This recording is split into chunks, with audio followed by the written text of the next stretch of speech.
Hi guys, for today's video, nagbuhat na may decoration para sa bunyag. Taganin na rin practice sa intro. Tignan yung kasama ko.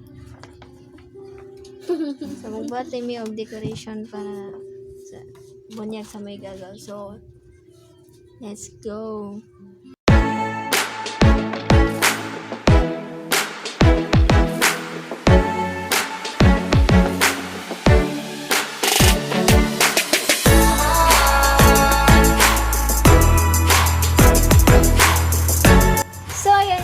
Nandito na tayo sa church namin, which is dito magaganap lahat. Dito yung syempre yung binyag na mangyayari dito sa church. And syempre yung kain. Yung kain din is dito rin sa church magaganap. So maaga kami pumunta ng church because dito nagagawin magluto. So pumunta na din ako na maaga. Kasi ngayon kami mag-decorate para sa binyag na magaganap. So, we are so excited guys. We are so excited para sa mangyayari na event.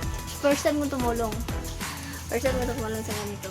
So, excited na rin ako sa resulta. At syempre, lalong mas excited din ako sa binyag na mangyayari para sa pinsan ko. Which is si John Adriel. So, we're so excited. So guys, let's go. At ipapatuloy na natin yung decoration na mga ganap. Let's go. Peace out!